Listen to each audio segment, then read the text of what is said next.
Hi, do you want to have an investment property of your very own? This is something I get asked a lot, especially these days with home values going up so high and so fast.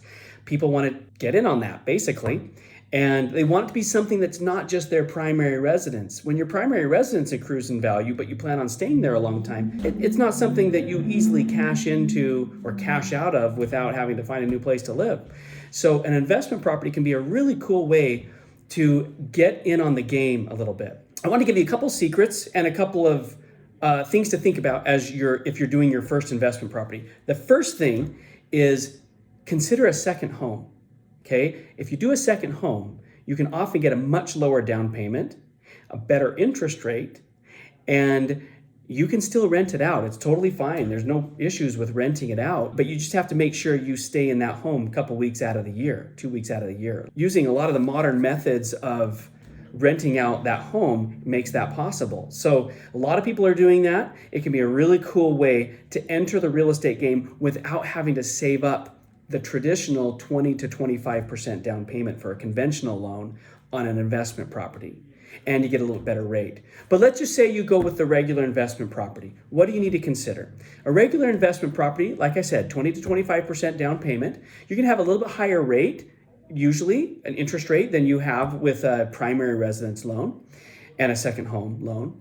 And you have to have some reserves, usually about 6 months of the monthly payment of the new investment property in reserves, okay? Those are the big things to think about.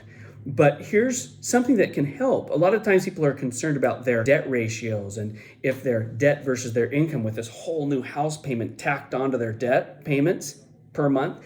How can they afford that? Well, most underwriting, if it's conventional, most of them allow for you to count up to 75% of what an appraiser determines that home can rent for. And that's a pretty big number. So if that home rents for, say, $2,000, according to the appraiser, you can count $1,500 against your debt as income. Really cool. That helps a lot more people afford that investment property.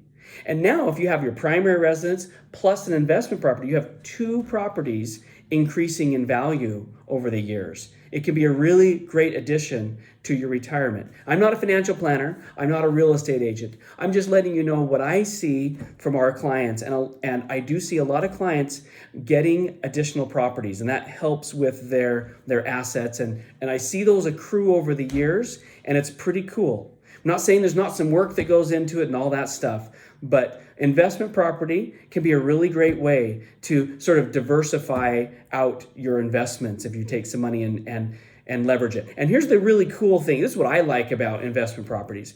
Let's say you get that 20, 25%. Well, you were able to buy, let's say it's a $400,000 property that you buy. You're able to buy a $400,000 property, but you only had to put down $100,000. Now it's a lot of money, but you were able to leverage something that's increasing, hopefully, increasing in value at $400,000. The $400,000 real estate holding is increasing in value, whereas you only had to put $100,000 into it. So it's a lot different than another kind of investment that you may have had to put, you're buying it dollar for dollar, basically. So it's kind of cool that you can leverage your money that way. Again, talk to a financial planner, talk to a real estate agent, make sure you get good advice from people who really know and understand what you can do with your money. But from a loan standpoint, these are the things that I see and the successes that I see clients have. And I'm sharing with you what the rules are on the loan side and how that applies to when you buy the investment property. So don't overlook it. It could be a really cool thing for you too. So if you have any questions on anything I've talked about today, feel free to go to utahpros.com. That's utahpros.com. You can text us, you can call us from there, you can apply now for a loan. You can just reach out and we will answer your questions and try to help in any way we can. We look forward to helping you. Thanks.